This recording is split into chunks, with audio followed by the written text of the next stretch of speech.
Salut! Je souffre d'endométriose et c'est très douloureux. Comme en ce moment, là, j'ai fucking mal. Je sais que je suis pas seule dans ma situation et j'ai eu l'idée de partager les postures de yoga qui me soulagent le plus lorsque je suis en crise, lorsque je suis en douleur. Si tu vis la même chose que moi, je t'invite à sauter dans ton linge mou et à essayer ces postures de yoga.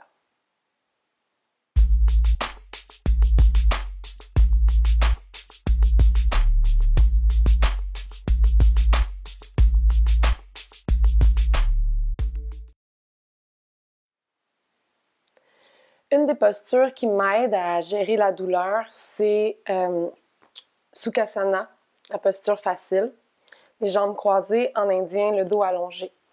Tu peux rester ici, pratiquer la respiration abdominale. Ça aussi, ça aide beaucoup pour la gestion de la douleur, ça détend l'abdomen. Si tu veux plus d'informations sur comment pratiquer la respiration abdominale, j'ai une super vidéo qui l'explique vraiment en détail. Pour l'instant, on va rester ici. Et ce que tu peux faire aussi quand tu as des crampes, des espèces de contractions utérines là, qui sont très douloureuses, moi j'aime bien pratiquer dans cette posture-là la vague. Donc sur l'inspire, tu vas venir pousser les mains dans les genoux, tu vas archer le dos, tu sors le coccyx et tu lèves le menton. Et sur l'expiration, on va venir cambrer le dos, on pousse le dos à l'arrière et on va laisser tout notre poids tomber en se tenant sur les genoux. Et tu peux aussi porter le menton au sternum.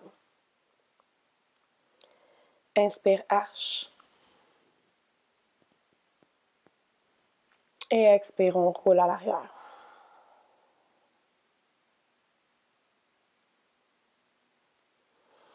Dans cette posture-là aussi, ce que je trouve qui est très aidant, c'est de venir faire des rotations comme ça.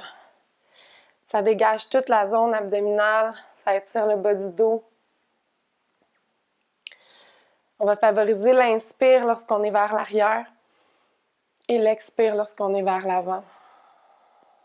Vas-y en douceur. Tu peux venir la faire dans les deux directions.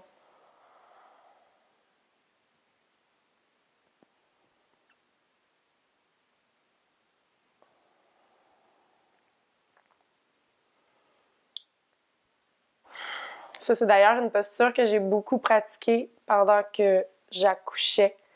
Ça soulage vraiment là, tout ce qui se passe dans la zone utérine.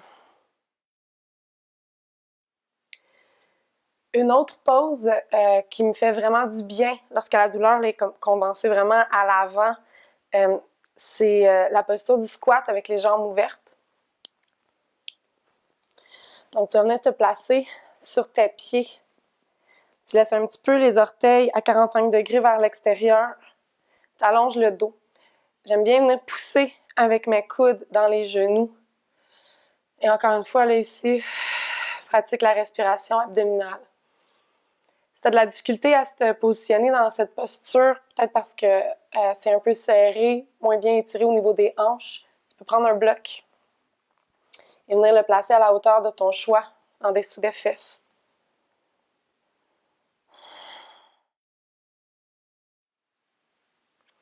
La prochaine posture, on va venir la pratiquer sur le ventre. C'est la pose du cobra. Ça dégage vraiment au niveau des lombaires, tout ce qui est au niveau du pelvis. On va venir se coucher sur le ventre, front au tapis. Sur l'inspire, tu vas tirer les doigts vers toi. On vient soulever le visage. Contracte les fessiers, amène le nombril à la colonne vertébrale. Tu peux amener tes bras à l'avant comme ça pour venir en sphinx. Prends des grandes respirations. Si tu sens que tu as besoin un peu plus d'ouverture dans ton ventre, viens déposer les deux mains et si tu te rends, pousse davantage vers le haut. Ça dégage vraiment toute la zone. Tu peux même bouger un petit peu. Des fois, ça aide à aller chercher les zones qui sont plus douloureuses. Et on revient.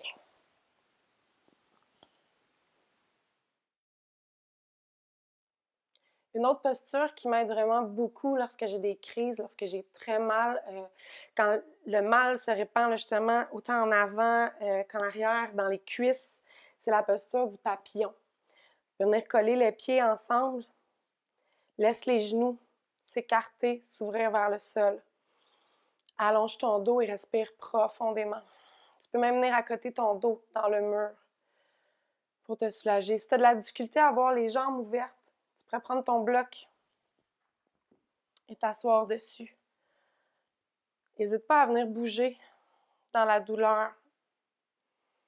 Des fois, d'être en mouvement, ça l'apaise aussi. Il y a une autre variation de cette posture que j'adore, qui me soulage tellement, qui me permet de me calmer. C'est de la faire coucher, soutenue sur des blocs. Tu peux prendre des blocs ou un gros oreiller, un traversin, n'importe quoi pour te soutenir.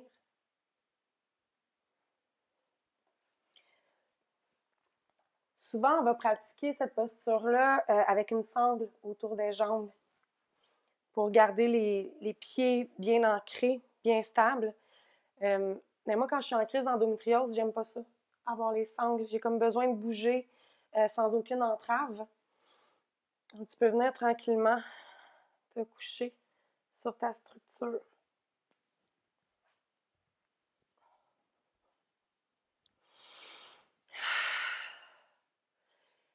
Tu respires profondément, puis tu restes ici le temps nécessaire. Ça fait vraiment du bien.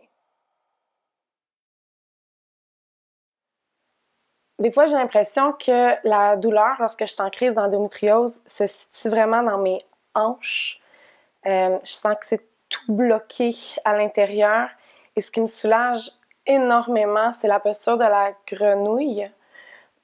Pour la pratiquer, tu vas venir sur les genoux. N'hésite pas à mettre des couvertures, OK, en dessous de tes genoux, en dessous de tes pieds pour la faire si tu veux rester longtemps dedans pour pas que ça fasse mal aux os. On va venir ouvrir les genoux, comme ça. Assure-toi d'avoir les genoux en lien avec tes talons. On ne veut pas être comme trop ouvert non plus. On va laisser le poids du bassin tomber dans le sol, bien ouvert. On ne veut pas avoir les fesses trop en arrière ni trop en avant. Tranquillement, on amène le poids du buste vers l'avant. Tu pourrais aussi prendre un bloc ou un oreiller pour accoter ton front.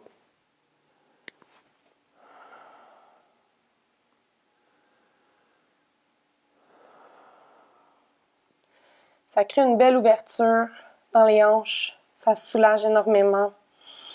Je trouve que ça détend justement au niveau de l'abdomen. Moi, ça me fait vraiment du bien.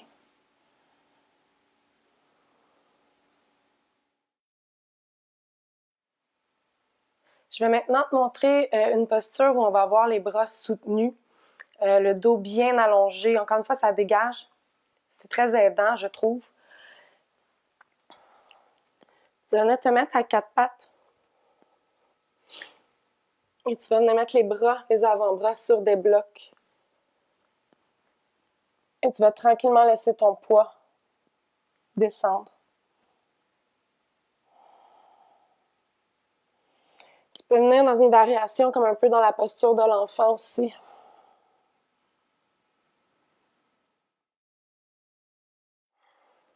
Une autre pose qui aide à détendre, à diminuer les crampes, c'est une posture qu'on appelle la posture du vent. Tu vas venir te coucher sur le dos. Remonte les genoux sur le ventre. Détends tout ton corps.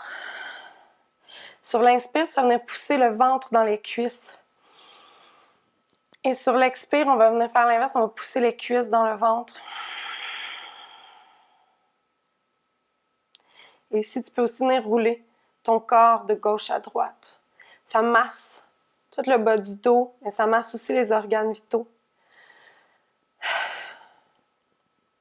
Encore une fois, là, tu peux rester le nombre de temps qui te fait du bien dans cette posture-là. J'espère de tout cœur que ces postures de yoga vont t'aider à gérer la douleur qui est liée à l'endométriose. Je sais c'est quoi vivre avec ce mal-là et c'est tellement pas évident. Je t'invite à partager la vidéo, mais aussi à me partager tes astuces ou les trucs que tu as trouvés et qui te font du bien pour la gestion de la douleur, la gestion de l'endométriose. C'est toujours intéressant. Plus on a d'informations, plus on a de solutions. Sur ce, je te dis namasté.